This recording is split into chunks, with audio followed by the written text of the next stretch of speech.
this meeting, please. By agreement with the Chair of Ops, Director Mack, Deputy Nielsen, you're going to kick her off. Is that correct? I will. Thank you. Good evening to members of the audience and to those watching on television. At the risk of the obvious, much has been taken place over the last several months around boundaries and the adjustments. And on behalf of the superintendent, I want to thank the members of the Boundary Task Force, the members of this audience, and the people that you represent who have thoughtfully provided input and ideas about what could be done to improve some of the ideas that have been presented. I want to thank the board for your involvement in the efforts taking place to date and in the last several months about bringing to this point. Again, at the risk of the obvious, boundary adjustments are difficult. If you talk to board members in any school district in any part of the United States, they will tell you that closing schools is the worst, and boundary changes are the second worst thing that they have to do.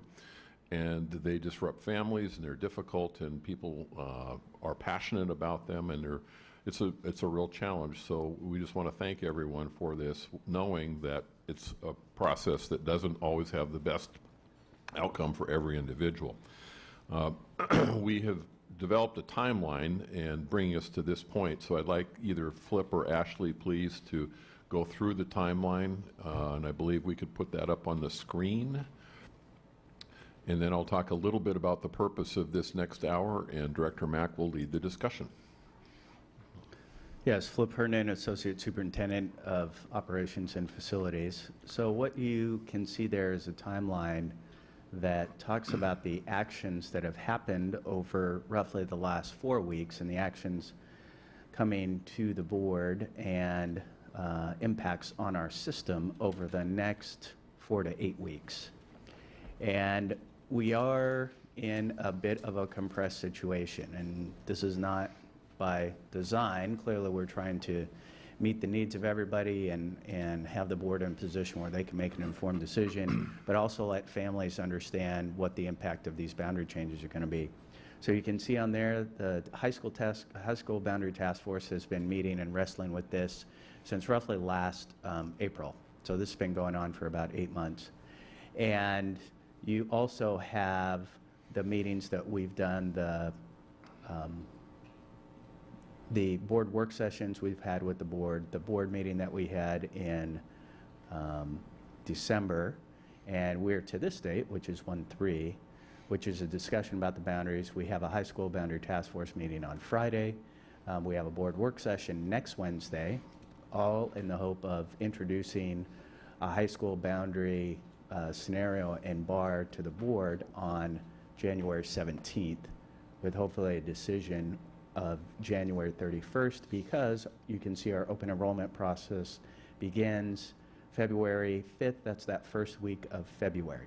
So if we are trying to stick to the timeline that the board had wanted us as staff to be able to provide you and give families that opportunity to know what the high school changes were going to be before open enrollment of 2018, knowing that these implementation of these boundaries is going to happen in September of 2019 when Lincoln High School opens. Thank you, Dr. Herndon. So the purpose of this next hour is to have board discussion so that staff receives a cohesive set of understandings so that we can create by the work session on the 10th, and perhaps as recent as Friday for the task force, depending upon what is decided in this next hour, not to decide on the final product, but instead to talk about how do we narrow options and hopefully get to 2 or perhaps 3 options that can be mapped and presented then at that work session. And with the board's permission, President and other members, I will work on behalf of staff to make sure that we understand, and sometimes may need to ask clarifying questions. We have other staff here that can do the same.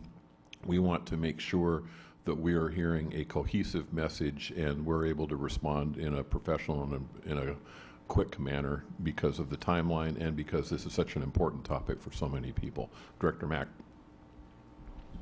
Thank you, both of you, for kicking that off. I just want to first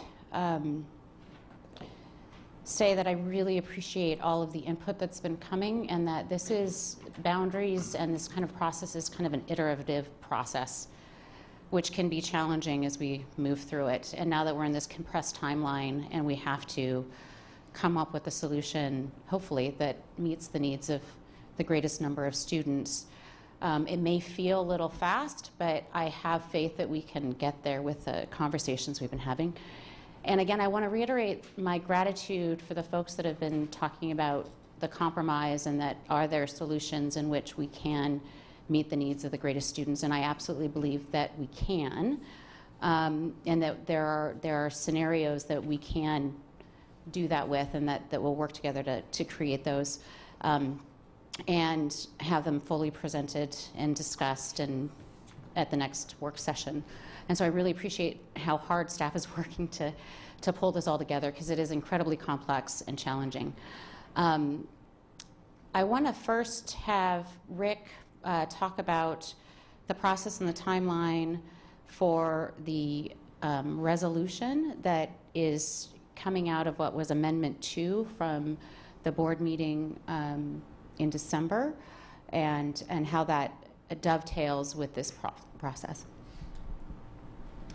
Thank you, Director Mack. So I'll try to build on that a little bit.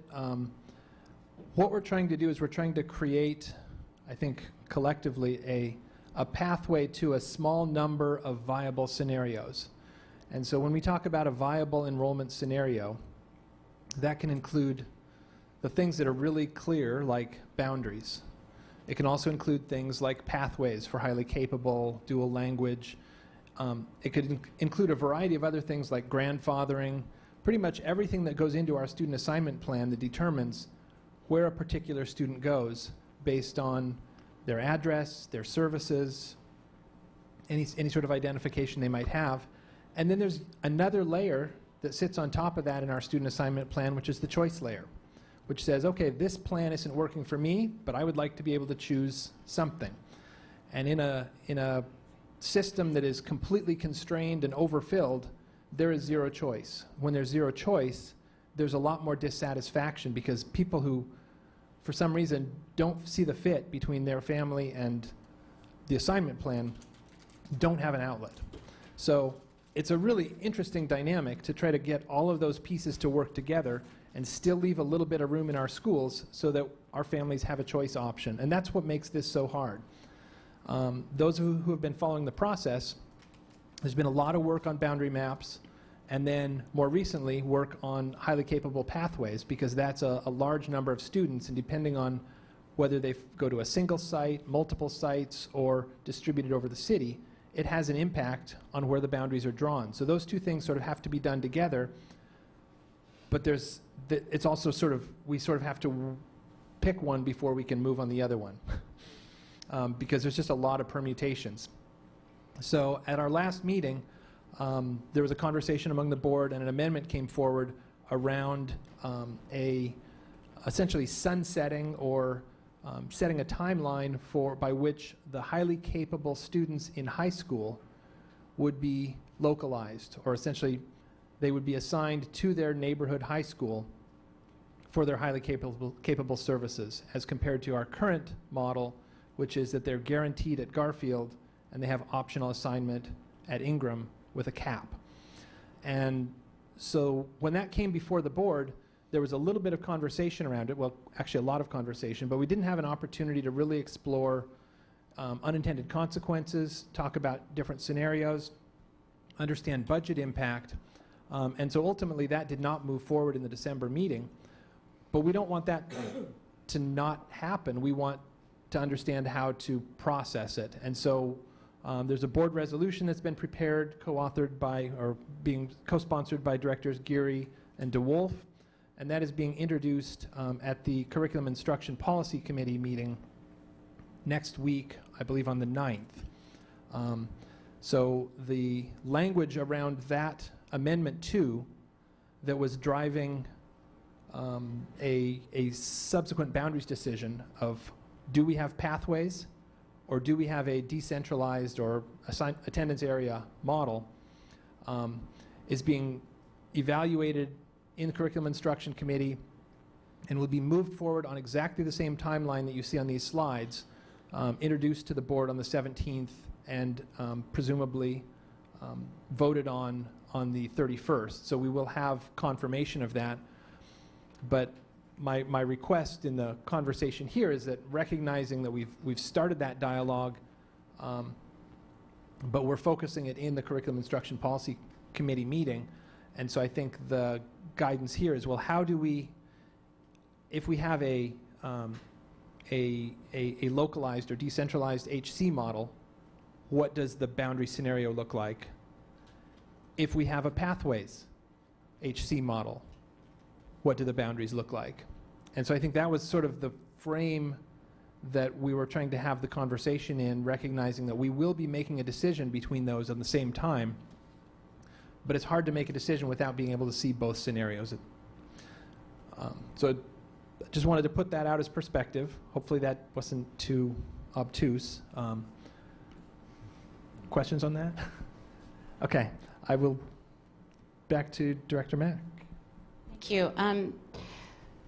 The other thing that we don't have a slide of it, unfortunately, but I want to bring forth to kind of root us in existing board policies and priorities and why this is so challenging. But the student assignment plan has guidance on, as they say, factors that have to contribute to the determination of where attendance boundaries are located, and these factors aren't weighted since multiple factors have to be balanced. Because it's challenging when you have competing factors, how do we actually make those decisions? And I just want to read them off so that folks can hear what we're trying to balance in our goals of providing every student with a great opportunity for high school education, opening up Lincoln strong, balancing our capacity challenges. As was noted earlier, we've got Garfield and Roosevelt and Ballard severely overloaded. And we need to manage all of these challenges together. And in terms of balancing the factors for boundary draws, the bullet points are proximity of students to schools, safe walk zones, efficiency of school bus routing for elementary and middle school boundaries, metro transportation routes for high school boundaries, because students in high school do not get yellow bus service in general. Demographics, including anticipated changes in enrollment. So we have to be able to look into the future, and demographics matter. Opportunities for creating diversity within boundaries. Physical barriers. Balanced targeted enrollment for each middle school and its feeder elementary middle school. Sorry, that's middle school, doesn't matter. Availability of open choice seats at all attendance area high schools for students from other attendance areas to enroll through school choice.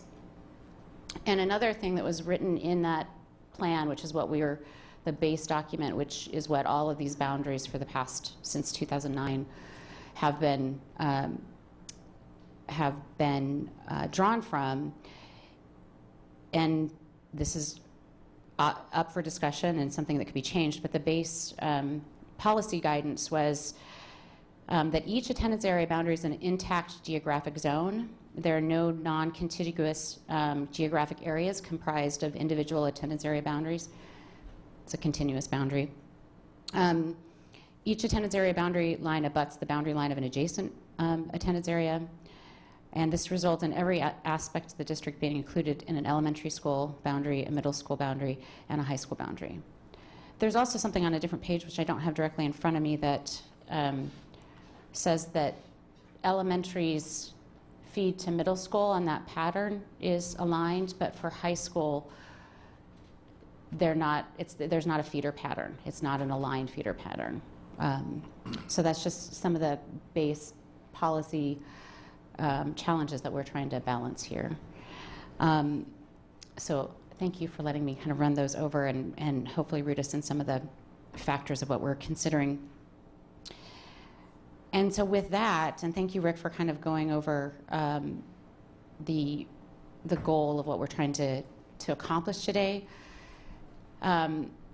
When after last month's board meeting, the following day was the operations committee, and in that discussion we we talked about narrowing down into a few scenarios that would work. And I think we're still working on getting those produced and having the localized, highly capable services pathway sunsetting in 2021 with the transition plan of what does that look like in the interim as one model, maybe two, depending on what folks feel.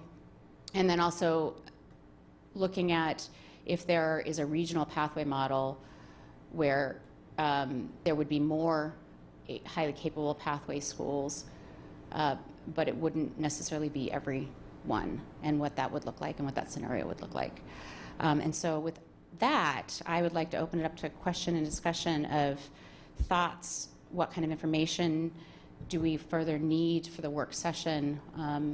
And how can we help provide the guidance collectively to staff so that we have what we need next week, so that we actually can have some scenarios, one or two, preferably two, to be able to compare them that are viable, that meet all the goals that we're looking at, and that balance our capacity.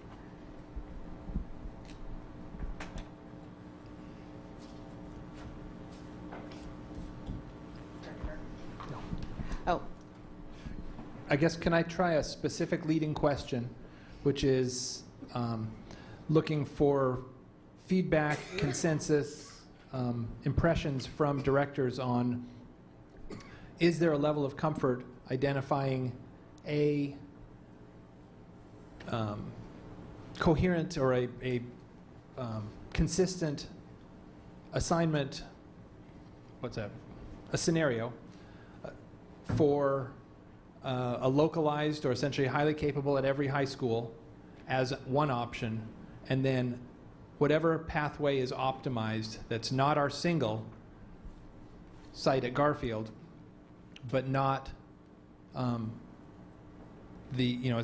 we talked about 5 sites, we talked about 4 sites. What would an optimized HC pathways look like? And what is that optimized scenario?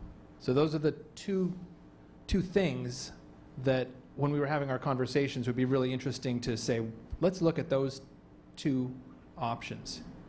That's sort of the entry point to the conversation, because if we can narrow it down to those 2, then we can talk about each of them individually.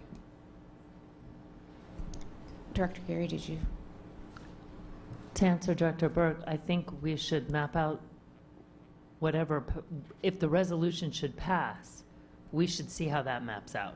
So, and then as to the next scenario, it's got to be something. So we'll get there, I suppose. Question for Director Herndon. If we go forward, and I know we haven't approved it, but we certainly have been talking a lot about it with creating a comprehensive downtown school at the Seattle Center, what year would you anticipate roughly that opening? That's a very good question. Part of that depends on the revenue stream associated with that.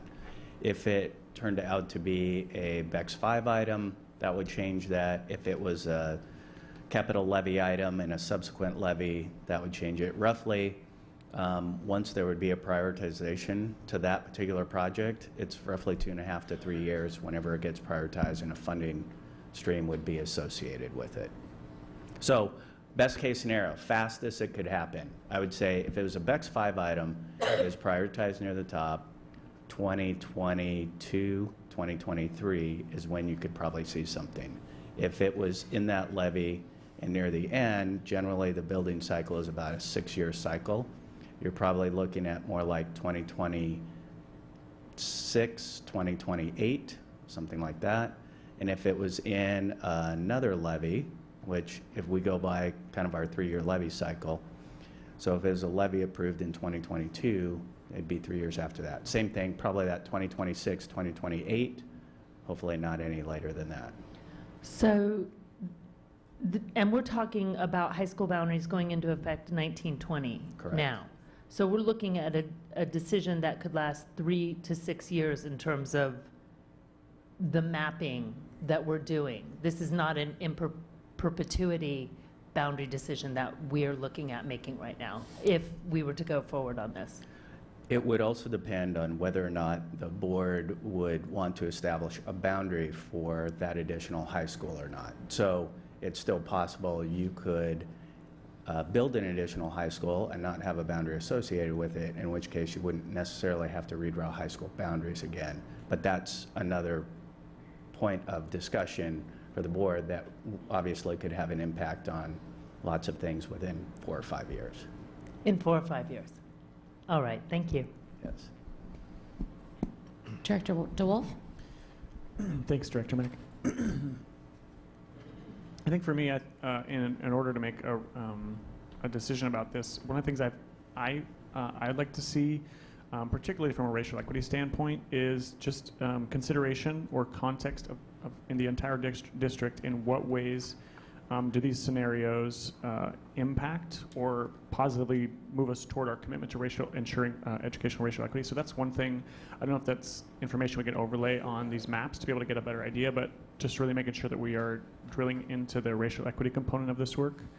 The other question I had was, have we done engagement with students and teachers, or has it been primarily parents and families? And then if we have, or if we are in the future, what are they saying and what is their feedback?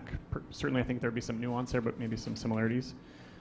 And my only third thing is that I noticed that, and really just want to again express gratitude for the families that have come out and have emailed me personally, and I do try to look at every email, but it does particularly seem to be parents from Ballard area. So do we have a sense of parents that are not from Ballard, what their kind of feelings are or considerations or concerns about this are? Because while I think certainly the parents from Ballard have an important perspective, are we getting any information or feedback or concerns or thoughts from parents that are maybe not from the Ballard? And is that just because of this particular redrawing thing? Yes. And so if there are any other parents outside of that conversation and what is their feedback, I'd be really curious to hear from some of that before making a decision as well.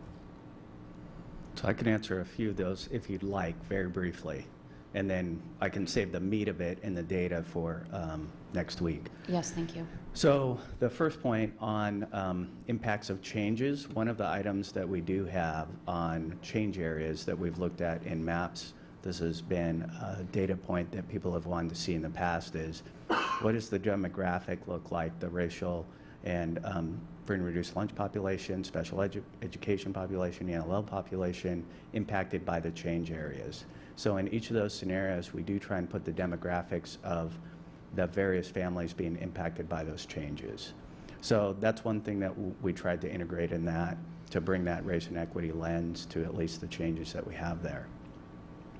Clearly, any of the tweaks you have in there are going to require updates in that information.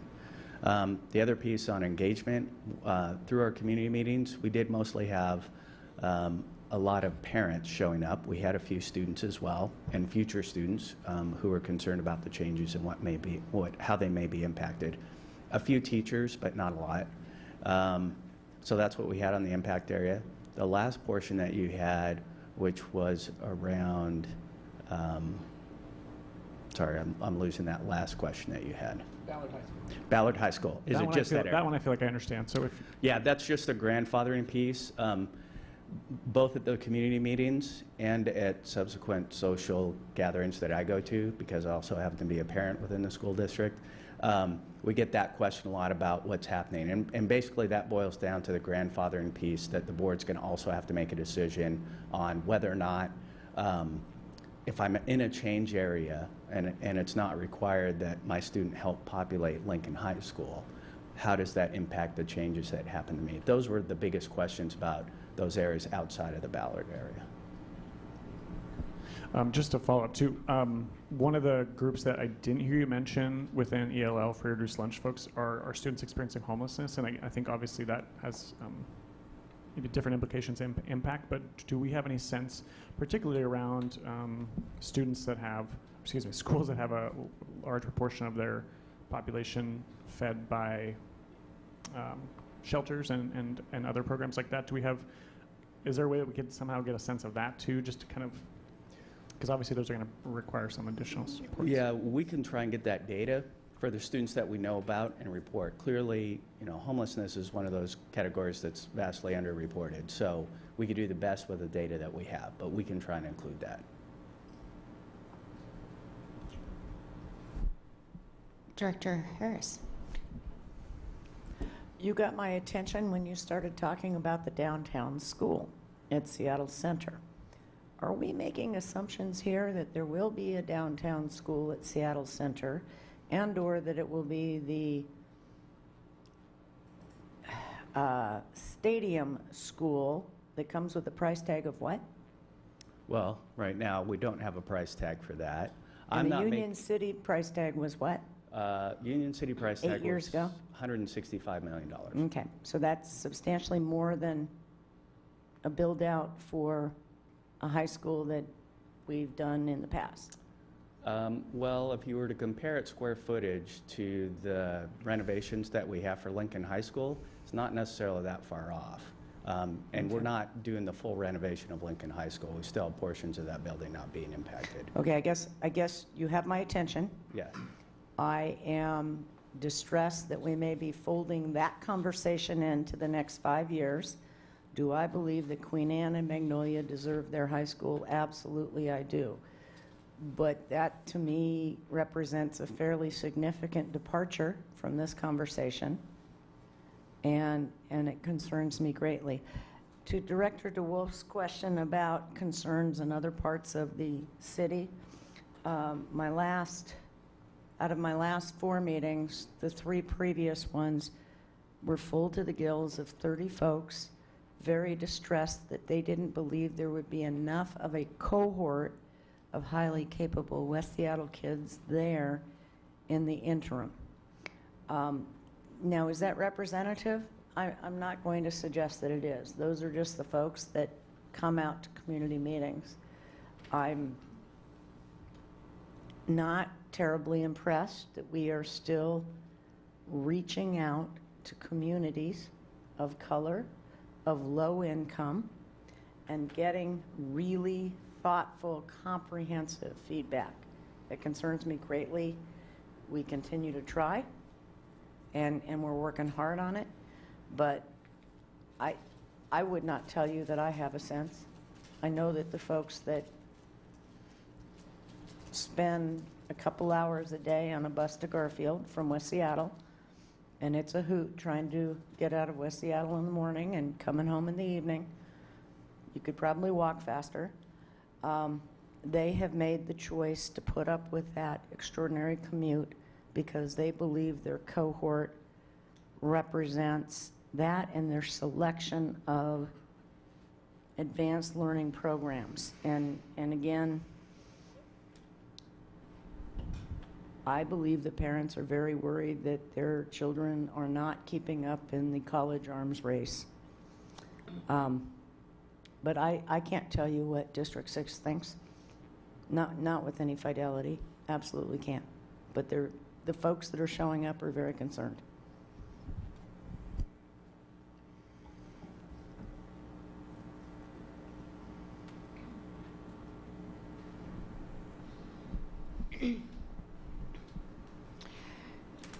So what hopefully we can talk around a bit tonight is clarifying those 2 scenarios that we would like to have mapped. The goals being that the capacity has to balance. We have only so much space, so that's one thing. Proximity of students and all those things that I mentioned mattered. I wanted to mention one thing that was brought up in public testimony in this map of the proximity of students to schools. One of the major challenges we have with Lincoln and setting boundaries around it is that it is geographically close to Ballard and Roosevelt already. So their walk zones potentially overlap each other, and that's just fundamentally a challenge. We sold off Queen Anne High School in the 80s. So we don't have that building, we don't have that space. So what we have to work with is Lincoln. It's a great building, it's awesome. And I do think it's possible that we can set boundaries that optimize our capacity, balance, and are reasonable to the best of our abilities for the proximity questions and transportation and trying to balance all of that. In response to your question, Director DeWolf, around hearing from community, I think that we've been hearing, there have been lots of, anytime there's been a change, there's certainly been lots of comments about, I like this change, I don't like this change, and folks have been really vocal. And so I trust that as we move forward in refining these scenarios and the maps, that those factors will be considered to the best of our ability. So with that, what are the scenarios we want to, do we have? Thank you.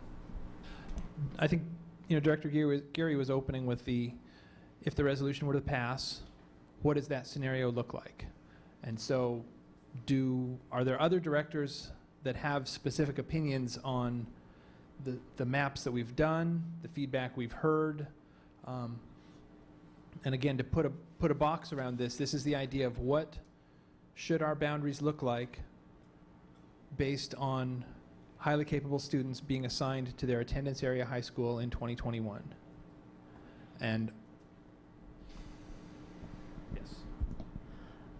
Okay, then I guess I'd be curious to see a map that created an HCC pathway to West Seattle, Garfield, and Lincoln, with the option at Ingram. So that would be the pathway scenario, or that would be a transition scenario. That'd be a transition, because we need to do something before 21-22. Yes, so for clarification, actually, because this is a multidimensional challenge we're facing, if we're looking at optimizing for 2021, that's out in the future 4 years, our enrollment projections start to get a little more fuzzy when we get out there. So we have to acknowledge that we are doing our best to reflect the data we've got, but making a decision for 2021 now is more challenging with our enrollment projections. So we have to remember that that's part of the puzzle. But if we're optimizing that in 2021, the goal would be for highly capable and advanced learning to be in every attendance area high school, that those services would be provided, they'd be robust. We're hearing commitment that through the 24 credit task force, et cetera, that these things can happen. I personally have some worry and concern around the cost of that, what happens when we don't have enough students, we've got a lot of challenges to potentially getting there. However, from a boundaries and pathways scenario, so that we can make the decision around 2019 when Lincoln opens, one of the scenarios that sounds like, Director Geary, what you're saying, that we want to be able to look at is a map of boundaries that in 2021 is expected to decentralize the highly capable pathways, but in the interim, starting in 2019, would expand the pathways temporarily to Lincoln and West Seattle, so then and leaving Ingram as the optional site as the transition to 2021. Yes. Yes. I agree that sounds like a very reasonable scenario for us to to come up with. And then in the interim of that as well, there's the well, so in 2019 and for clarification for everyone sitting in the room here as well, the expectation is that Lincoln will open up as a 9th and a 10th. It's not opening up as a full comprehensive high school. It's not opening up full. It'll open up half full. And in order for those students to come in for that year, 2019, will be students in the change areas will be that are in 9th grade, moving into the 9th grade, or in 10th grade would be what we call geo-split into Lincoln. They would be taken from their existing school and moved. And then primarily, the vast majority of those that are going to be moved are be coming from Ballard and Roosevelt, because that's where the boundaries are. But just so that's part of the clarification around what actually happens in 2019. So that's the transition in 2019. And so 9th graders moving up would be assigned, and 10th graders would actually be reassigned from whatever school they're in and pulled into Lincoln.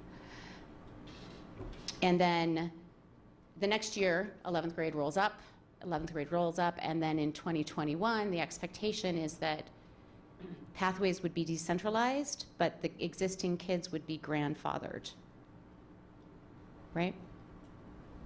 You know, this makes me think about the fact that in 2013, a board took it upon themselves to try and roll out a long-term vision with which we have been fighting over year after year. So, you know, to try and, at some point, we have to know that in the future, whatever we do now may not turn out as we predicted and will need to be adjusted. So I understand that we are doing the best we can with what we have to figure out what is going to move our city forward. And for me, while the disruption is a problem, we have to look at capacity, we have to look at equity, and we have to look at delivering an education. And we have to look to our parents to support their kids through that as well.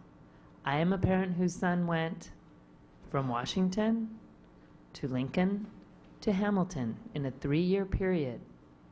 And he managed to get through Ingram IBX as its first class, and we all know how terrible that was. And he's doing great. So like Rick Burke, there's some craziness that goes along with some of the choices we make as parents when we try to engineer our children's education. And we at the board, we're going to do our best to minimize that. But I just throw that out as well. It's just in 4 years, we're going to have a different set of people because somehow there's a pinch point that we didn't anticipate. But that is what I'd like to see in terms of an interim, is can we see what it would look like, how it would draw out, to start the pathways, to start building out the pathways in West Seattle and at Lincoln, because it seems to me we're going to need people in Lincoln, and we know people from Ballard really want to do their best to stay in their school right now, and so we can kick the can on that, I guess, maybe. Can I ask for a quick yes? Does that sound like a good option 1? No. Or do we want, okay, Director Harris, please. I'm sorry, I have a point of clarification here that Deputy Nielsen or someone else on the wall here can address. It's my understanding that the past contract gave a year's planning to Principal Metzger to design a new high school. So if we are now going to put HCC into that as one of the pathways, are we violating the past CBA? Because this has been brought up several times when we talk about whether principals are large and in charge, and they get to determine the destiny or fate of their school. I keep hearing back that the past contract allows it, and they had a year plus planning time to determine what that would look like. So does that follow now? Because I still am going to go to my grave looking for the administrative oversight and the building-based management in terms of principals. I don't get clear, consistent answers on this, and I'm frustrated by that fact. Mr. Starosky will help provide perspective. Thank you. Dr. Starosky. Mike Strosky, Chief of Schools.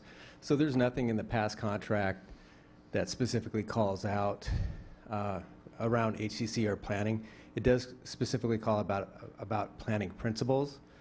So anything that Ruth Metzger, the planning principal, would be going through is whatever direction she's given by the board and the superintendent. So she's doing the best she can with what she's got, but there's nothing in the past contract that prevents you from making that decision. Thank you for that clarification, and please, no one misunderstand me. I think Principal Metzger is a rock star. It's a question of educational philosophy and where our programs and services and curriculum are placed. Thank you.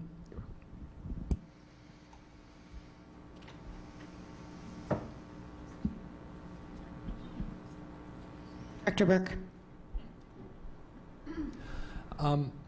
I want to try out something and build off of what Director Geary had said, because I think we looked at previously a 5-pathway model, and my concerns are that making Ballard and Roosevelt, which were both part of that pathway, into HC schools. For example, Ballard currently has 126 HC students in it, but it has 329 in its attendance area. So if we make it an HC designated school, essentially we get 203 students that are saying, wow, I have it close to home, and it means we have to shrink the boundaries to accommodate those 203 students. So, so that gives me some pause that maybe we can get there eventually, but accelerating that doesn't necessarily work in our best interest. But we have Garfield already. We have Ingram already. I heard, in a couple of these scenarios, the idea of West Seattle, and I'm looking over here to Director Harris if that's her area.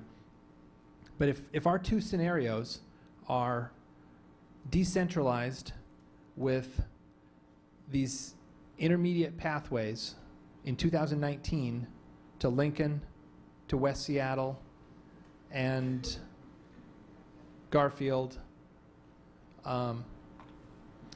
is that a viable transition scenario to decentralized that we can do a long-term map on a decentralized model as option one?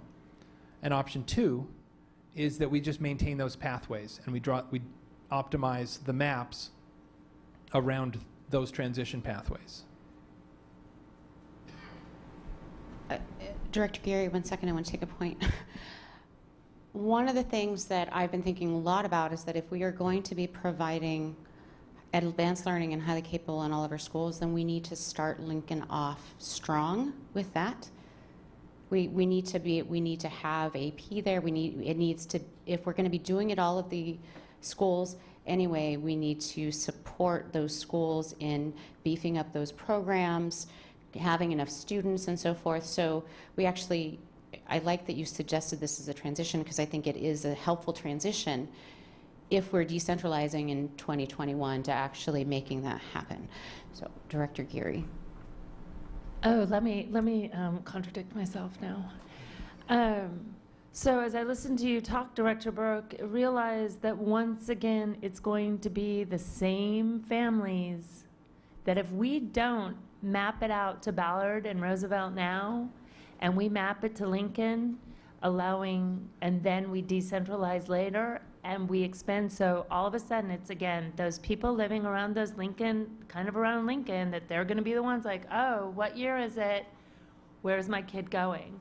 And everybody up the center of the city who lives along there, they are the ones that are constantly being flipped back and forth between schools, and they're tired of it, they don't have a history. So now I'm thinking we have to weigh that as well, and what would be the easier long-term transition on family planning, even if there are pinch points in pushing to Ballard and Roosevelt now, but establishing a long-term stable boundary for Lincoln, so that those families aren't being flipped based upon, well, we're going to do Lincoln here, and now we're going to bump out.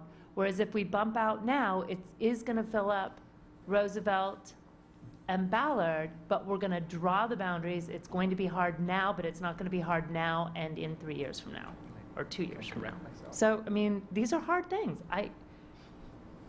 But those families are the ones that take it.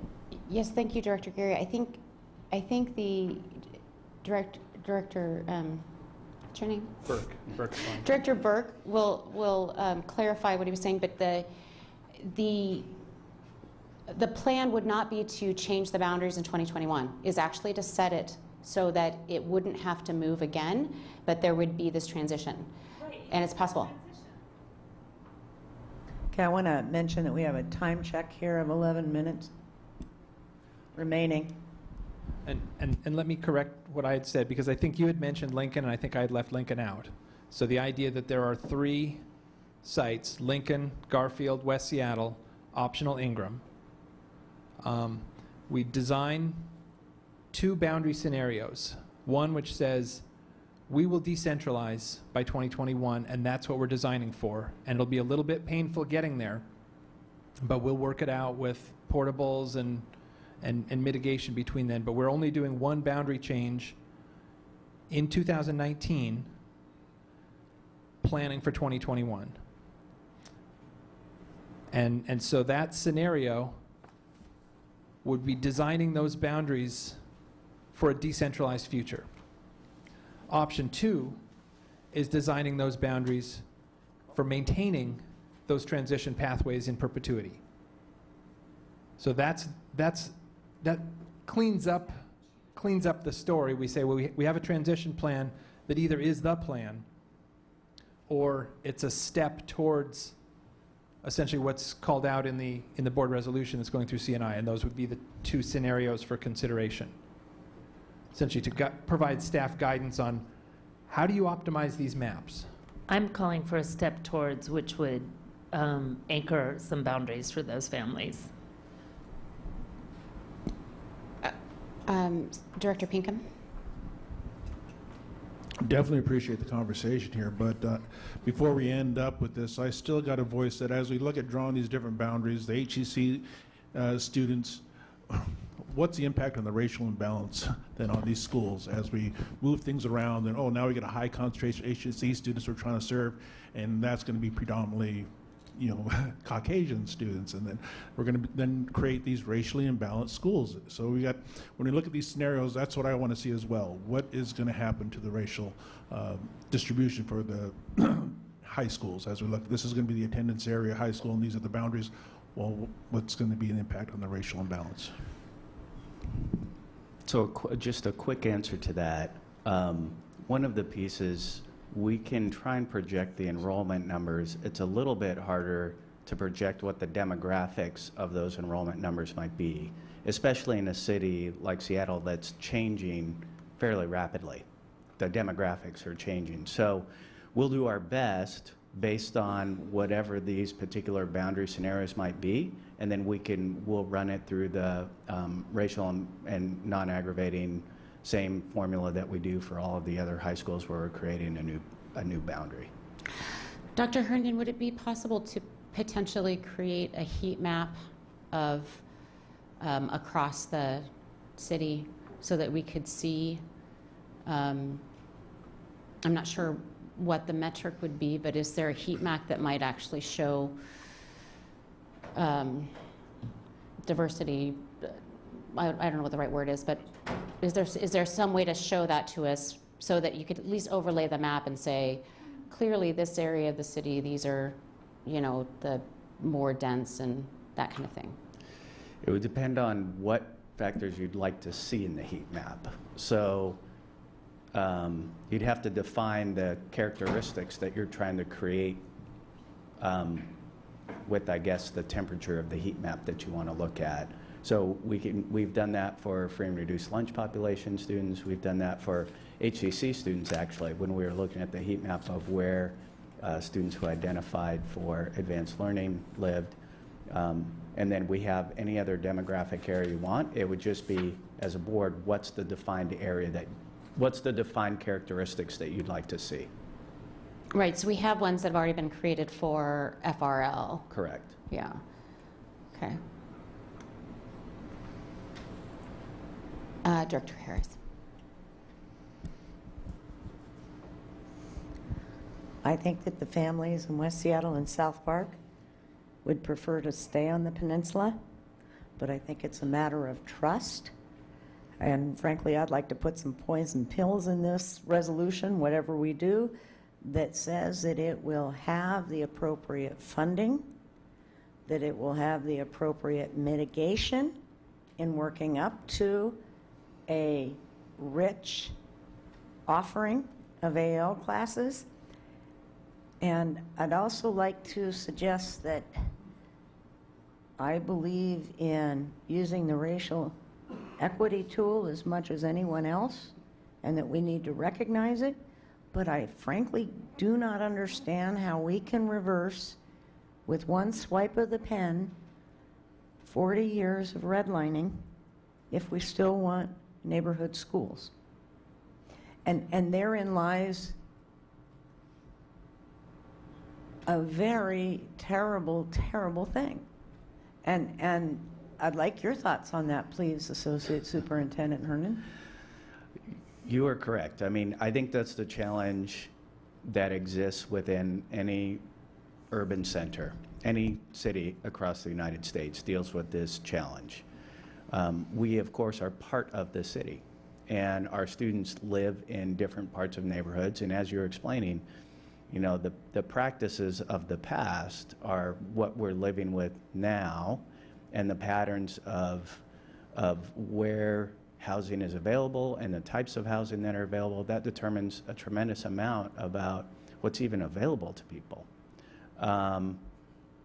So I think that is, I think we've had a lot of conversations about that over the past, about neighborhood schools and how that reflects the degree to which a city is segregated. So the more segregated your city is, the more you're going to get segregated schools if you're depending on a neighborhood school. The converse to that, though, is, as you probably recall, and others, and I wasn't part of the Seattle School District at that point, but the attempts to diversify that through busing also had equally impactful results, because then people said, now you're taking me out. Many of the things you heard tonight from public testimony, you are taking me out of my neighborhood to go to a completely different different part of the city for, I think, very good intentions about having robust and diverse schools in which you can promote tolerance and learning from various cultures and people. But there's a cost to that.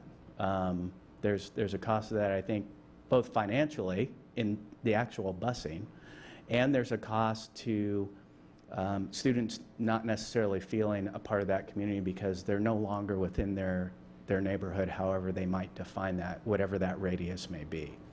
So I think that that's a challenge.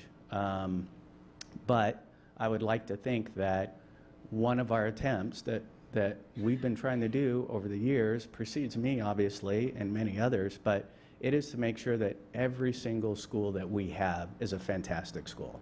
And everything I've heard tonight from board members and from community input is, you know, I know it's probably going to be a great school, but there's always that concern about leaving the school that they know. And if anything, this gets to, I think, what you were talking about, Director Harris, which is, if we're going to do something, let's resource it properly. Let's make sure that we're thinking about the long-term sustainability of it. Let's just not go with an idea and then not think about what it's going to take to make that happen. So I think those are the impacts that we have to take a look at on here, the decisions that we're getting ready to make, and what, not just the short-term pieces. We know that this doesn't solve the interim pieces. We still have a year and a half until Lincoln opens, and then possibly a year or two after that. But it is, you know, what is the long-term impact as well? Director Burke. I'm just recognizing we're in a time resource constrained thing, and I guess my question to staff would be, if there's if there's a hope or dream of taking all of the complex information out there and turning it into 2 scenarios, what more do you need from the board? What questions would you ask us to help you optimize that work? Because there's limited resources and a lot of ways to spin that. In a short time frame. And actually, Director Burke, if I could actually kind of just come back to the board and get the perspective. What I heard offered up as 2 scenarios that we think we would like to see in the maps is optimized boundaries for 2021 decentralization with the transition of Lincoln, Garfield, and West Seattle as the highly capable pathways, and that the other option would be not decentralizing in 2021, and the boundaries that would be associated with that would be in perpetuity. And that those are basically the 2 options that we feel comfortable seeing and weighing. Am I getting a good sense from folks that, can I get nods, yes or no? Yes, no, yes? Director Pinkham. But my concern is that just seems to concentrate more on the HCC and not necessarily on where we're, as Bally's been saying, hey, what about my community? I think that's an excellent point. And I think that that's a very excellent point. I think that the concern around 85th to 80th, one of our main factors we have to consider is not moving boundaries if we don't need to. So maybe that is something that can be appropriately worked into. I think that in response to the community input that we're hearing about some things that actually do seem a bit unreasonable, that as we're drawing those optimized boundaries, we try to be as respectful as possible of those specific things. And I'll just take my own personal opinion. I do agree that I think it doesn't make sense to drop the boundary from 85th to 80th. Personally, but we have to see what how it works out and if we can actually set a boundary that makes sense. But I trust and I do believe, having worked on these sorts of things for a while, there is a way for us to get a better solution that meets most people's needs, and I'm hopeful. Director Patu, I don't know if you had anything that you wanted to say. You haven't. Okay, good. So you're going to have maps at the work session next Wednesday, and will the boundary review folks have maps? So the So boundary where are we session- on the maps, and what are our next steps? Right, so the next steps in the process, which is sort of up there, but the next step in the process is on Friday. There's a highly capable, the high school boundaries task force meets. And, working up these scenarios and these maps takes some time, so I don't know if both of those scenarios will be ready for that. I'm hopeful. So Dr. Herndon, is that possible for the task force to review it? And then it comes to us on the 10th for review and conversation? We can try our best. I did have a conversation today with the person who's helping us mediate the task force, and said, we wanted to make sure we heard the conversation tonight and what we could do. So that's why I was just conferring with Ms. Davies there to figure out what we can do. We're going to have to talk after this meeting to figure out what we can. We're going to do our best to give this information and summarize this for the task force so that they understand what's coming their way and the input that the board has given. And then clearly we want to be able to have maps that show those 2 scenarios that you're looking at for the work session next Wednesday.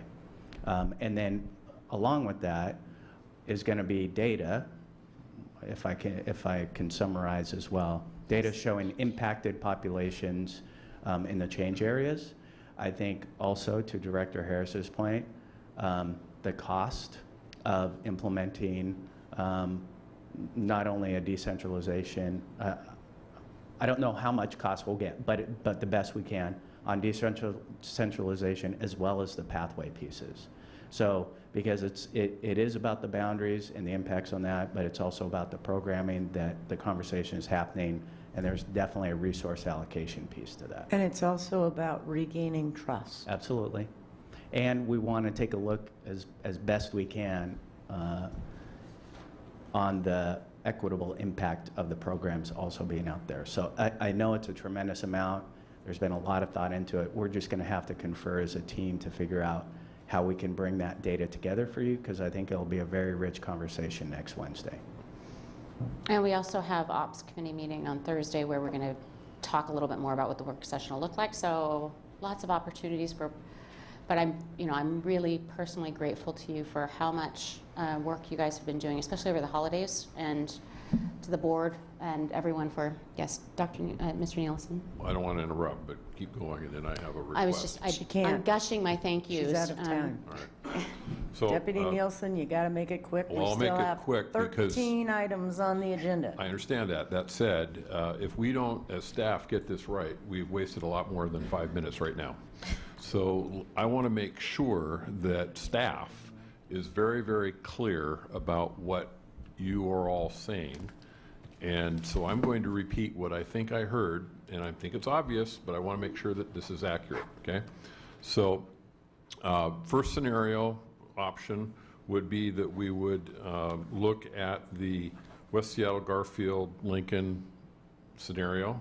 The other would be that we would go to full pathways in 2021 and a bridge to get us there in that amount of time. Yes, for the same. Okay, thank you. Thank you. Can I have a brief Please, question? Director, So, got two. so how does Southeast District fit into all this? Because you're talking about the North End and also West Seattle, but that's the reason why I didn't have any comments, because Southeast was not mentioned in any of this. Right, right. Well, the impact on Southeast is that there's no boundary changes currently being proposed. Your pathways are not being changed from what they are. Which is a good thing. Right, it's Garfield, Okay. right? And so the impact on the Southeast is minimal from these changes. The primary impact is because Lincoln's in the north, and that's where and then the impact of some of those students going to Garfield and that kind of thing. So, Director you. Geary? Just because we have been very quiet on Southeast, so I think it's worth mentioning that a lot of this discussion, at least in this discussion, I am mindful that we need to continue to commit to the IB program at Rainier Beach as an educational option. We have the STEM program at Cleveland, which has proven to be very successful, which is another option for families. And at this point, to do anything further, especially as the IB is getting stronger and stronger at Rainier Beach in terms of shifting its population, I think leaving it at Garfield is probably transitionally the best thing to do. Also, to let the Garfield population adjust to changes it's going to be experiencing as well. So I think that's my thoughts around it. Point of personal privilege, I would remind folks that the SIG grant will be expiring for the IB program at Rainier Beach, and that we started and we continue to run the IB programs without sustainable funding sources that are expensive programs. Needs to be on the record. Okay. Thank you very much, Director Mack. You did a hell of a job. Appreciate that. Number 6, approval of the 2018-19 Growth Boundaries Plan for Genesee Hill Elementary School and Lafayette Elementary School. Approval of this item would outline changes in the boundaries for Genesee Hill and Lafayette beginning in the 2018-19 school year in order to address overcrowding at Genesee Hill and utilize additional space at Lafayette. May we hear from the Ops Chair regarding the December 7th meeting? Was it put forward for consideration? Yes, it was put forward for consideration, and my notes say that. May I ask a question of the folks at the dais, please? Yes. You had 4 or 5 meetings with these community groups. And I believe you reached consensus with Genesee Hill and Lafayette. Is that a fair statement? You're getting good reviews from them, I think, which is not always the case. right. I think that is fairly accurate. I mean, clearly there will always be some people who would like something different, but I would say the majority of the feedback that a vast majority of the feedback that we received was a realization that a change had to happen, and that this seemed to be the most reasonable case for that to be implemented. Okay, any director comments, concerns, or questions? Director Harris, I was able to pull up my Please. notes on what the reason why it was put forward for consideration was because I believe there's still a question that we need to decide on grandfathering and whether or not we want to commit to funding the transportation for grandfathering, and that is not yet clarified. So the impact of grandfathering and transportation would essentially be one bus. It's around $65,000, I think. So that's the impact of grandfathering with transportation in that case. And is that your all's recommendation and the recommendation of the school communities? Both. We realized that given the last conversations about a change area, especially affecting elementary schools, we're taking that as guidance from the board to say this is your preference. That's why we want to include the cost of transportation, and without a doubt, families during our meetings definitely expressed a high interest in making sure that they could grandfather to complete their schooling at their designated school right now. Any more comments, questions, concerns? Seeing none, number 7. Point of personal Excuse privilege. me, I just Vice wanted, President Burke. I just wanted to share with my colleagues that I'm going to try to catch the last 15 minutes of my community engagement at Hamilton and relieve Jolene Berge, who has been representing the district with candor and aplomb, I'm sure. So I thank you for the conversation. We'll catch up with you later. Drive safe. Number 7, approval of the 2018-19 Transportation Service Standards. Approval of this item would determine where and when the the district provides transportation for students. The Chair of Ops, please.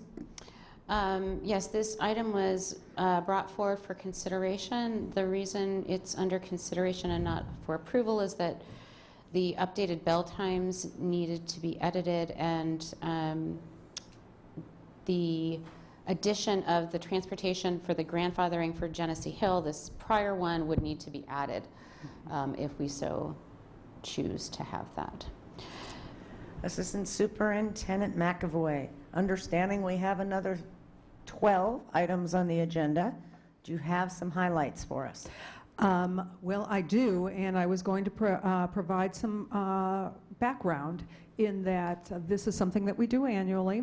That in this year, there is 3 major components to the transportation service standards. We're not looking to make large changes in the base plan. There is some changes we're making for recommendations in the, whether we're going to recommend sunsetting or not, that previous boards had discussed, so we want to highlight that. And we also are making a couple of bell time changes, arrival departure changes, because the schools have asked us to do that, and they are moving in and out of an interim site.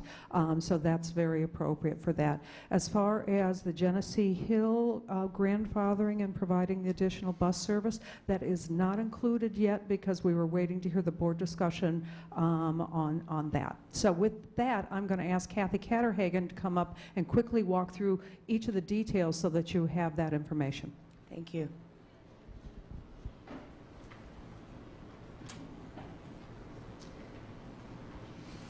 Good evening. So the Transportation Service Standards Base Plan mainly focuses on transportation eligibility criteria, bus stop locations, and space available transportation.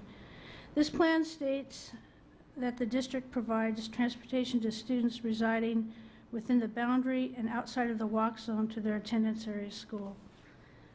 High school students residing more than 2 miles from their attendance area school receive ORCA cards for Metro bus service. Middle school students may receive yellow bus transportation or an ORCA card if they reside more than 1.5 miles from their attendance area school. And elementary and K-8 students receive yellow bus service if they reside more than 1 mile from their attendance area school. The base plan also defines how service is provided for students requiring specialized transportation as reflected in their individual education plan or IEP, and students requiring specialized medical transport. There are changes to 2 sections of the base plan as well as some formatting adjustments. Those 2 changes are the removal of section L, midday kindergarten services, as the district now provides full-day kindergarten, and revisions to section O, streamlining the appeals process for efficiency and to provide families with a quicker resolution. Let me provide some history for the appeals process. So prior to the 16-17 school year, a formalized appeals process for denied transportation requests did not exist. Therefore, staff created an appeals process based on an existing district appeals process, which was then adopted in the 16-17 Transportation Service Standards. Now, at this time, we're recommending a more streamlined process to provide a review by experienced transportation management that can fairly and expeditiously assess the request and provide a quicker response to the families. And in reality, only a handful of appeals are received each year for yellow bus service or ORCA cards for students that do not meet the standards criteria. Per the discussion at the Operations Committee, it is important that we review the appeals process as we pilot this new guideline. This information will be presented at the Operations Committee on a quarterly basis to ensure that this process is equitable and transparent. We will also provide information each month through the Friday letter. Moving on to Appendix A, other exceptions, we're recommending that we sunset, add, and maintain certain items in Appendix A. First, we recommend sunsetting items 1 and 4. Item 1 was the 2013-14 through 2016-17 grandfathering of transportation for Hazelwolf students that reside in the Jane Addams Middle School and X9 Middle School attendance areas and outside the John Marshall Walk Zone. This item is sunsetting with concurrence from the principal. Item 4 was the transportation provided to Licton Springs K-8 students while attending school at their interim site Lincoln Building. These students have since moved to their permanent Licton Springs location, and therefore this transportation is not necessary, no longer necessary. Now, although previous boards recommended sunsetting items 2 and 3, we are recommending maintaining items 2 and 3 in Appendix A. Item 2, we are recommending that Licton Springs students enrolled in the Jane Addams Middle School attendance areas and outside the Lincoln Walk area in the 2013-14 school year continue to receive district-provided transportation through the next year. As the principal has advised, discontinuing transportation for these 30 students would decimate their program. We believe that we can preserve this service within our current transportation budget. Also, we are recommending maintaining item 3 for our Graham Hill students residing in the Dearborn Park, Dunlap, Emerson, Martin Luther King Jr., Van Asselt, and Wing Luke attendance areas in the 2014-15 school year. They should continue receiving transportation next year, as this service will help provide equitable access to the Montessori program and is cost neutral for the district. Now for additions, we're recommending adding two new items 3 and 4 in Appendix A, and this is grandfathering transportation for Whittier and Adams as approved by the board in the November 1st boundary changes. New item 3, existing 2017-18 Whittier Elementary students who reside outside the walk zone in areas 127 and 128 receive transportation through the 5th grade school year 2022-23. New item 4, existing 2017-18 Adams Elementary students who reside in area 2 outside the walk zone will receive transportation through grade 5 school year 2022-23. The final attachment to the transportation service standards is the Appendix B, school arrival and departure times. We have 2 schools that are moving out of or into an interim site, Loyal Heights and Queen Anne Elementary. Both schools have requested bell time changes, and in support of these 2 schools, we are recommending changes to their arrival and departure times. Loyal Heights requested moving from Tier 2 to Tier 1 as they move out of their interim site at John Marshall to their new building. And then Queen Anne Elementary students will be attending an interim site at John Marshall next year and request changing from Tier 1 to Tier 2. Queen Anne did an extensive survey of its families, and the majority of those families requested moving to a later tier. I'd be happy to answer any questions. Comments, questions, concerns from my colleagues? Thank you very, very much. Thank you. Number 8, approval of the Disciplinary Appeal Council appointees. Approval of this item would appoint volunteers to serve on the Disciplinary Appeal Council that will hear student discipline appeals from initial hearing officer decisions. The Ops Chair, please. This item came in front of Ops on December 7th and was moved forward for consideration. The reason is that we still need to recruit 2 board members to actually be on this, to be appointed to this appeals council. Mr. Boy. Thank you. Ronald Boy, Senior Assistant General Counsel. That is correct. But I will say that board directors are off the hook because we did receive interest from other volunteers that wanted to join the council. So you do not have to volunteer.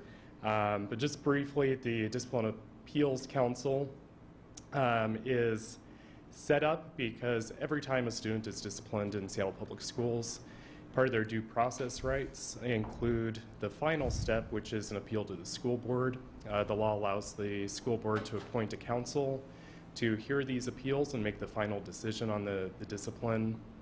And that is what we are doing here. Our policy sets up that our council serves 3-year terms. The terms of the current council are up, so that we have a new set of volunteers that are willing to serve 3-year terms. And we have the list attached to the bar.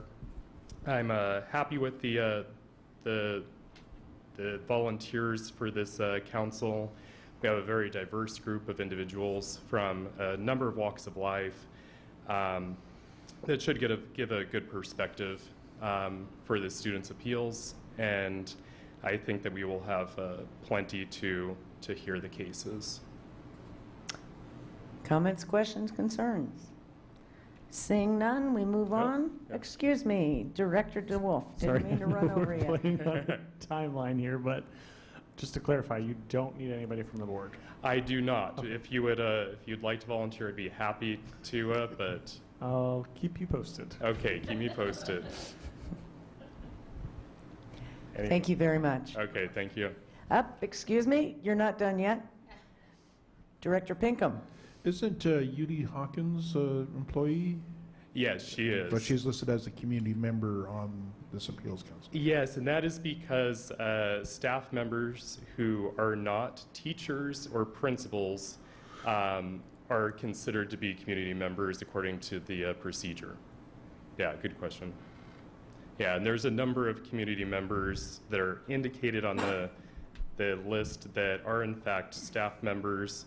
I'd say that's probably about 4 of the people are indicated as community members. Could you asterisk and footnote that, please? Yeah, you bet. Transparency and all that? Mm-hmm. Sweet. Okay, we good? We good. Okay. Thank you.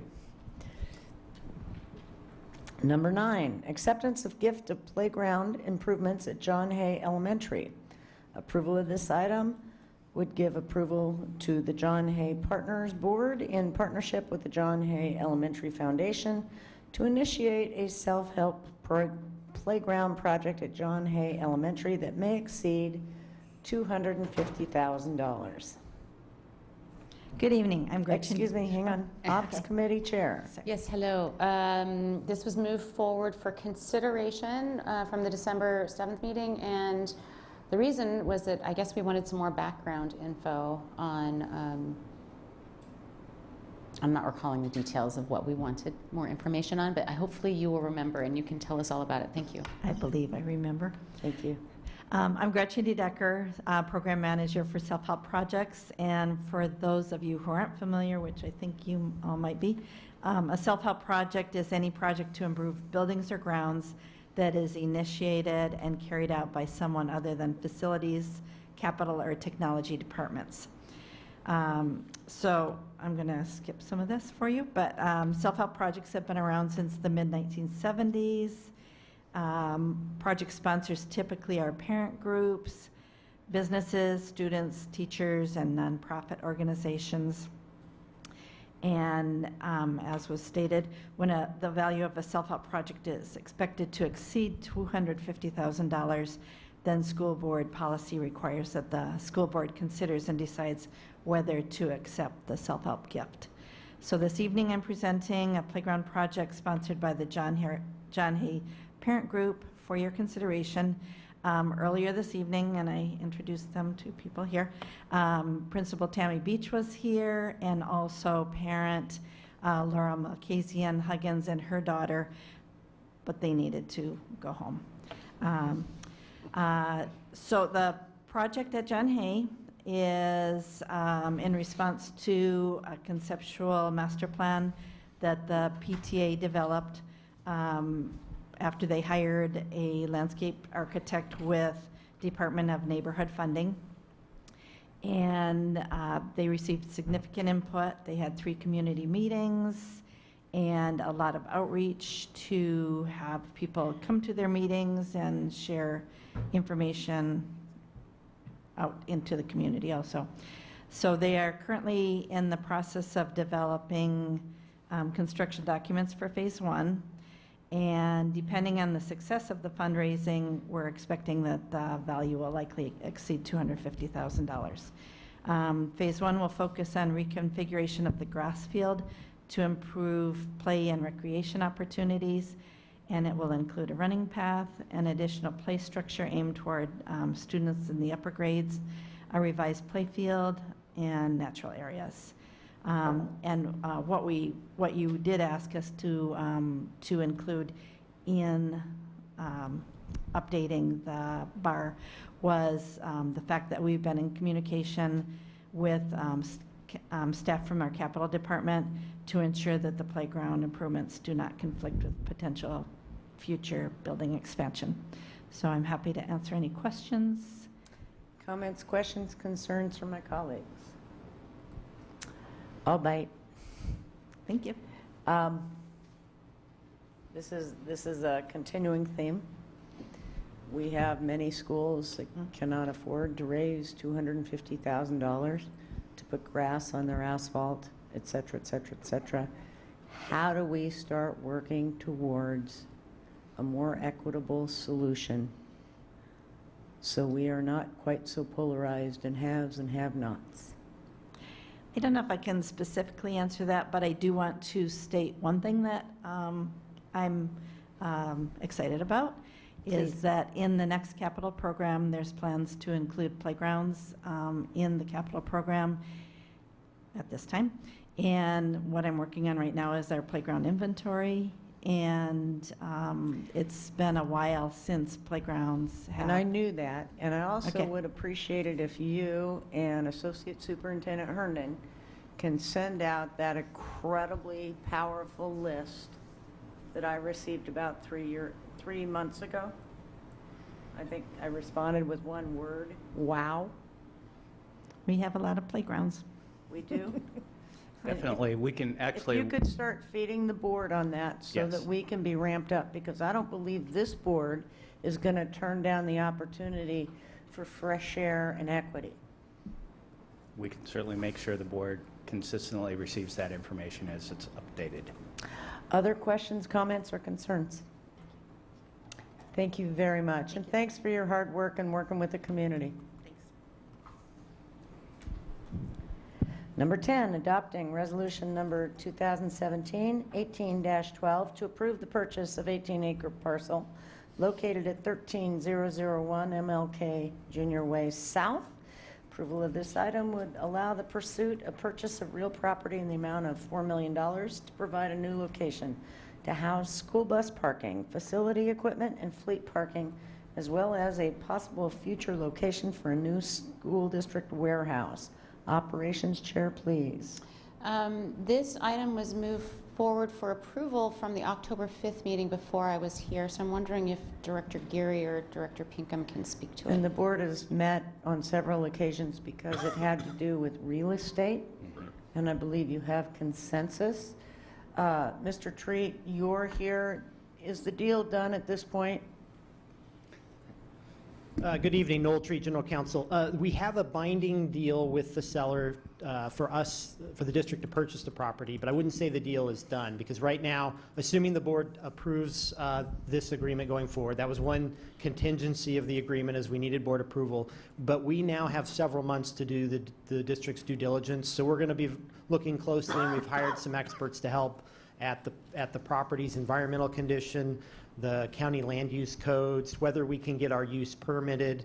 We have an architect helping to look at whether we can actually build and use the site. And that's all included on the $4 million, is that correct?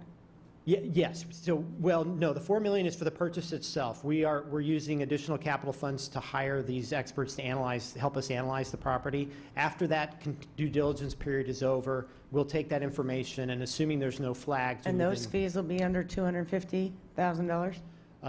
They should be, yes. Okay. And certainly for any individual contract, we've got a variety of different consultants and different firms to help. It's a complicated piece of property. But at the end of that period, we would then make a decision, assuming there's no red flags or anything that might cause us to want to walk away, like a significant environmental problem. Then we'd move to closing later this year. At which point the deal would be done, and we'd take title. Questions, comments, concerns? Seeing none, let's move on. Thank you very much. Thank you. 11, BEX 4 and PTA 4, Lincoln High School Modernization Project Constructionability Report, didn't know that was a word, and Implementation Plan. Approval of this item is required by the Washington Administrative Code WAC 392-343-080 as part of the Office of Superintendent of Public Instruction, OSPI, D form approval process to receive state funding assistance for the Lincoln High School Modernization Project. Good evening. Operations Chair. Yes, this item was moved forward from the December 7th meeting for approval.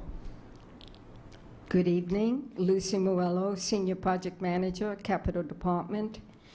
Board acceptance of the Lincoln High School Constructability Review Report is a requirement for state match from OSPI. It helps secure up to approximately $8.2 million in state funding assistance.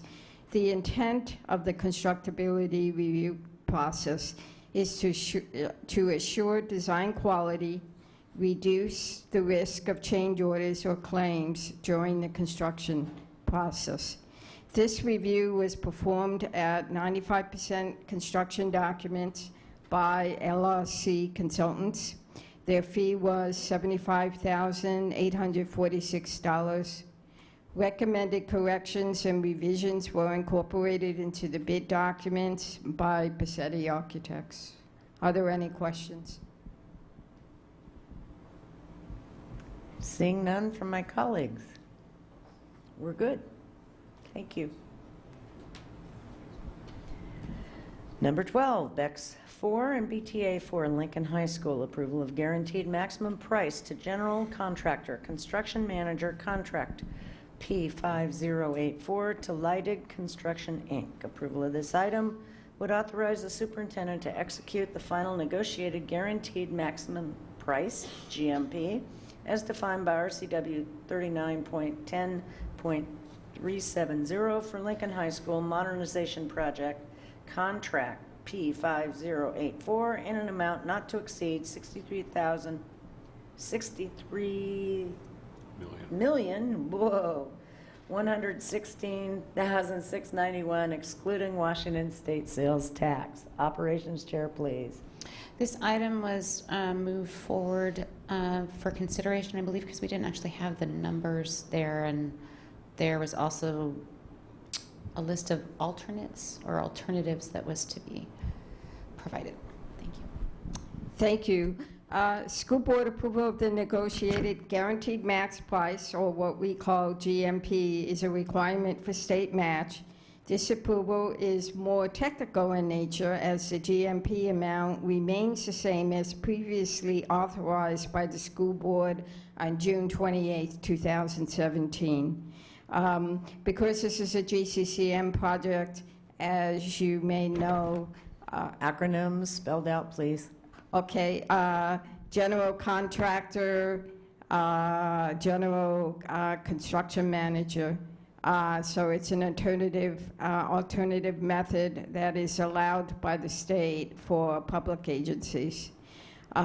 So since this is a GCCM project, we brought the contractor, Leidig Construction, for Lincoln High School on early as part of the design team to work with the school district and the architect. So therefore, the board approved the contract early. We amended it in June 28, 2017. This is a formality to come back to say we are within the same guaranteed maximum price, and this is just affirming that the existing contract is still $63,116,691. This is after the Leidig Construction, the general contractor, did all its subcontracting bids. We actually came under, so we brought that number up to $63,116,000 with alternates that we included, that we were able to pick up. Can you give us a paragraph about what the alternates are? Sure, I could tell you what some of the alternates are. It's mainly doing some more work in the east building, doing mechanical work, and fire sprinkler systems in the east building. It's also adding lighting controls, adding a 3-ply roofing on the central building. And am I missing anything else? And mechanical lighting controls. So these are all things we wanted, but because we got a lower bid, we could back them back in, is that correct? Yes. Okay. Questions, comments, concerns from my colleagues? Thank you. Number 13. Beck Spore and BTA 4 for Lincoln High School, Resolution 2017-18-7, 5-year use / 30-year building life. Approval of this item would certify the 5-year use of an instructional building and 30-year building life of Lincoln High School. This is required by Washington Administrative Code, WAC 392-347-015 and 392-347-030 as part of the Office of Superintendent Public Instruction, OSPI, D, as in dog, form approval process to receive state funding assistance for the project. Ops Chair, please. Yes, this item was moved for approval at the December 7th meeting. School board acceptance of the 5-year use, 30-year building life resolution 2017/18-7 is a requirement for state match. In order to receive state assistance, the state requires school facilities that are modernized to be used as a school for instructional purposes for at least 5 years after the completion of the project, and that the useful life of the building be extended at least 30 years. Are there any questions? I get to ask that question. Okay. Questions, comments, concerns? Seeing none, thank you, Ms. Morello. Much appreciated. Thank you. Number 14, BEX 4, Resolution 2017/18-1, Racial Imbalance Analysis for Wing Luke Elementary School Replacement Project. Approval of this item would certify under WAC 392-342-025 that the Wing Luke Elementary Replacement Project will not create or aggravate racial imbalance. Sir, were you here during public testimony? I was. Okay. Or I was upstairs listening to it, so I Okay. heard the... We need to hear from Ops Chair, and then if you could address the public testimony concerns, it would be much appreciated. Yeah, this item was moved forward for approval from the December 7th meeting. I'll just comment that in that conversation, the assurance was provided that the racial imbalance does in fact exist, but it's not being created by renovating the building. And that is, yes, the imbalance exists, and we're changing the building, but not moving boundaries or changing assignment to the building. Is that by virtue of the neighborhood makeup? Yes, I do believe that would be the case, or the assignment. I'm not positive, actually. That's a good question for... Boundary changes were indeed made because the facility at Wing Luke is getting larger. So the boundary changes affected both Van Asselt and Wing Luke. And that is what we looked at, those two areas, the existing boundaries and the proposed boundaries that were approved in 2013, but will not be implemented until the school opens in 2019.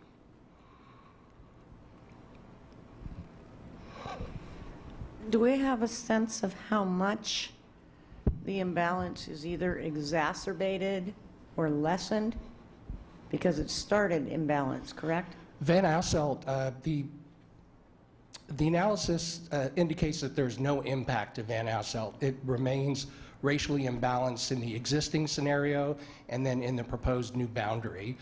At Wing Luke, it's similar, but there is an existing racial imbalance, but it's not aggravated in the proposed new boundary. So under the WAC, we are in compliance. We're not aggravating an existing... I'm not asking about the WAC. I'm asking about degree. How much has it changed? It slightly, for Wing Luke, the racial imbalance slightly improves under the new scenario. Slightly improves. Thank you. Other directors, questions, comments, concerns? Excuse me, the Ops Chair. Yeah, when this came through ops, I did not hear about a related boundary change, and I was not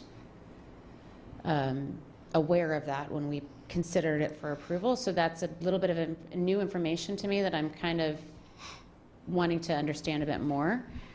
I know boundaries were set in 2013. School is planned to be open in 2019.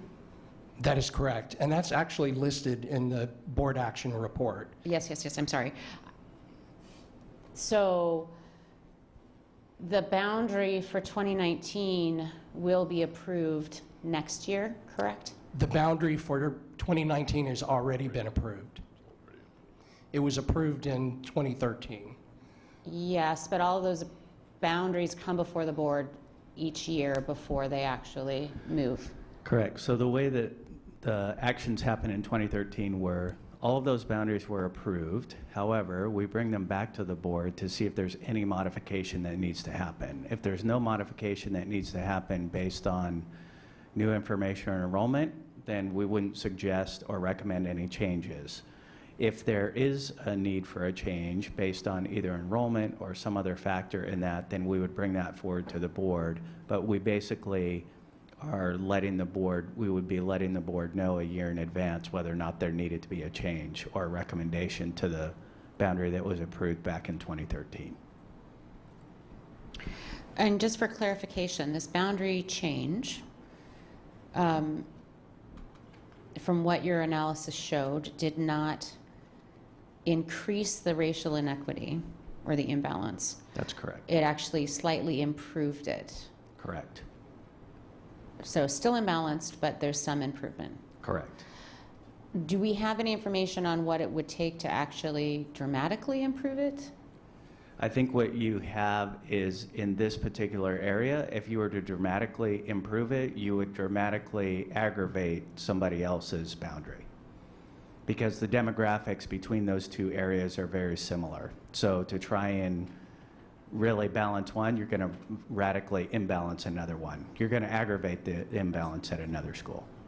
Yeah, I understand. Thank you. Other questions, comments, concerns on this issue? Seeing none, thank you very much. Number 15, BTA 3 and BTA 4, award contract K1303 for purchase and installation of portable classroom modules. Approval of this item would authorize the superintendent to enter into a contract for the purchase and installation of portable classroom modules to support the district's 2018-19 annual short-term capacity management action plan and provide portable classrooms to identified schools to meet the projected district homeroom and program capacity needs for the 2018-19 school year. Ops, please. Yeah, this item was brought forward for consideration from the December 7th Ops meeting. Is there a reason we didn't have a number in number 15? Because right now they're blank, and I was going to explain that in my presentation. We're actually out to bid, and we should be opening bids. And so when we come back for action, you'll see those numbers filled in. Do you have a guesstimate? I could tell you that the capacity management budget for the both motions and all of capacity management is approximately $4.5 million. In portables? I would say that has to encounters, that covers everything. That covers portables, and it also covers repurposing classrooms too.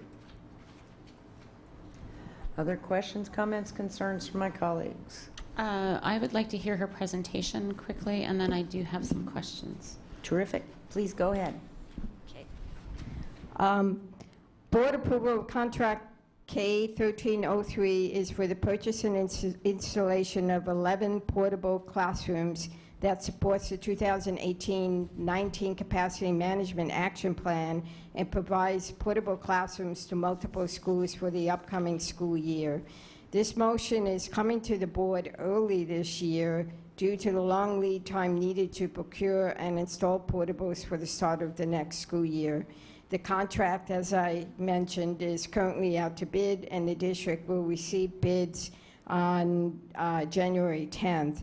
The lowest bidder and bidder information will be provided by the school board at the action, which is January 17th. In addition, this board motion would also authorize the district to be able to execute a change order up to an additional amount of not to exceed $500,000 to address any additional capacity needs for the 2018 school year. This allows purchasing up to approximately 8 additional portables no later than April 5th, 2018 on a competitive unit price bid, and that's part of the bid that's currently out. The exact number and locations of portables will be adjusted this spring based on open enrollment and program placement data. This board motion allows the change order, for $500,000, allows flexibility to accommodate these enrollment adjustments. Director Mack, you had questions? Thank you so much. 11 portables plus another 8 in this one, and then we have another bar coming forward too. I wonder if Dr. Herndon, or if you have this data, can actually help us explain on that high school level. I'm curious about elementary and middle school capacity challenges for next year, but in particular with our high school challenges, I think we're looking on the order of magnitude of 400 students over at Roosevelt, Ballard, and Garfield, and challenges with actually placing these portables. And so if we could get some more information about what schools are we likely looking at, how many over they are, and what our mitigation factors will be. Sure. The purchasing of the portables and the next motion that we'll be talking about, which is moving existing portables, is really for secondary schools. As you know, Lincoln High School is opening up in 2019. These portables would be placed mostly at high schools: Garfield, Ballard, Roosevelt, Madison, a couple middle schools, Madison and Mercer. As we move forward with open enrollment, the numbers we have could change. The purchases for the portables and the moving of the existing portables is mostly for secondary schools. Thank you for that. Madison and Mercer are also over capacity and expected to need portables next year. And is Washington under at this point? Correct. Since Meany's opened, Washington has plenty of space in their building currently. So we have an imbalance. For now. Okay. Yes. For next year. Yes. Okay. And then the portables at Roosevelt, where might they actually go, and what might that mean? So that's a challenge both for most of the high schools that were highlighted. We are still looking at that. So we have some extenuating impacts of trying to locate that many portables. Quite honestly, I don't think we're going to end up with that many portables at each one of those high schools. I just don't think it's quite feasible to do that. So we're still in that analysis of what else we can do. We'll be working with the capital department as well as the principals of each of those buildings to figure out what some viable options are. I've seen a couple of possibilities, and those impacts are pretty dire, and I don't think that's where we want to be. So we have to make sure we're in compliance with our codes. We have to make sure that we're still able to serve all our students, and we want to make sure that we're not cutting off ability for community use either. And those are all possibilities that we have to take a look at. Follow-up question? Yes, thank you. Go ahead. So I appreciate that. Also,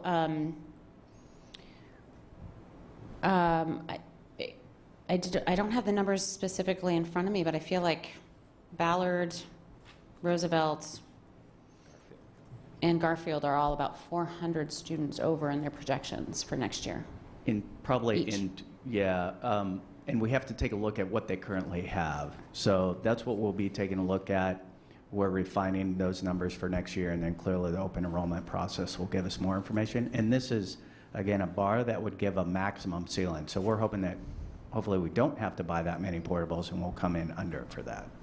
So my follow-up question and comment actually is that since we know we have this capacity challenge at these schools, and that we may not have real options for placing portables at those schools, and we may have some other assignment rule changes that we could make in the short term to potentially mitigate the capacity challenges. For example, Ingram may have more spaces, and so if potentially we, instead of capping the wait list and limiting the number of students that can come in, that want to come in, or center school, or I mean there's just a number of potential assignment rules that we may want to look at that would support relieving capacity at some of these schools.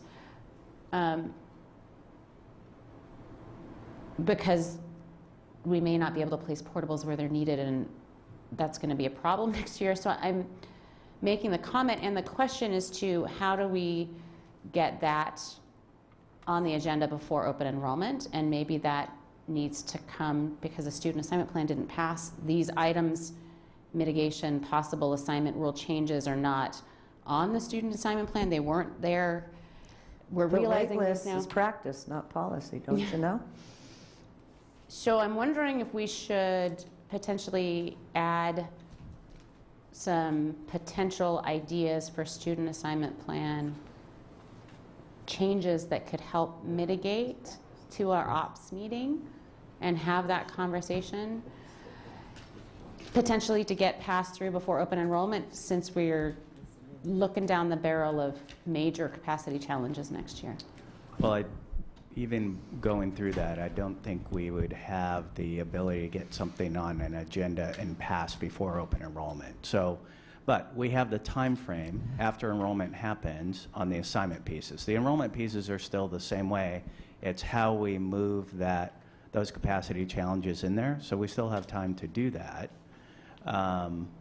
So there are methods that we can use to continue to address that. Excuse me. Yes. I feel the need to step in. Wait lists are practice, not policy. So why can't we move all the wait lists at Ingram to give relief from Ballard and Roosevelt and their need for additional portables that we're going to need to put in the middle of the darn street? Right. So again, that's one of the pieces we would look at depending on open enrollment. Open enrollment period would allow us to initially assign the students, and then we would see what the wait list possibilities look at for there. And yes, it's balancing out what those impacts are going to be during that time frame. So that's why we're building in enough time here to be able to figure out what are the other levers we can pull that will help alleviate some of that overcrowding. Okay, I have two more questions, and maybe one will be yours. When are we going to be out of BTA 3 funds? That was a long time ago. It was. That fund is quickly diminishing. We're almost to the end of that funding as any sort of source for future projects, so it's winding down. Okay, and then you talked about community use on portables. What did you mean by that? So we're currently looking at one possible scenario where if we eliminate additional parking, field access would not be allowable to anybody outside of school use, because there wouldn't be the parking requirement to meet that field use. So that's one of the code implications that we have to take a look at. Okay, and then my last question or comment is, how do we balance the fact that we turned away Mr. Kroll, the CIO, asking for a blank check for $500,000? And I appreciate that y'all need lead time and flexibility, but there's $500,000 a lot of money, and folks expect us to be very diligent. So how do we make that work for us? Well, essentially, you're basically approving a budget that's at that maximum of +8. So you're basically saying, here's what it's going to be used for. You know the only piece it's going to be used for is for portables. So there's no other direction that money can be used for. It's going to be used for capacity management in some way, shape, or form. So, and you can only go so far with that kind of money. Okay. Did you still have questions, Director Mack? Comments? Concerns? I think it's more of a comment or a question. It's just that I think that the student assignment plan and the space available question, that is still something we need to work through in terms of how that's set. And wait lists and when they move is actually part of the student assignment plan. And I just like to sit down and have a comprehensive, maybe not comprehensive, but I'd like to have a better understanding of the numbers of different mechanisms that are being thought of and have those be maybe made more transparent and discussed through the ops committee or some other mechanism. So we can. You and I can certainly start that conversation, and Yes. we can figure out how to bring the rest of the board up to speed. Excellent, thank you. And the public. Absolutely, yes.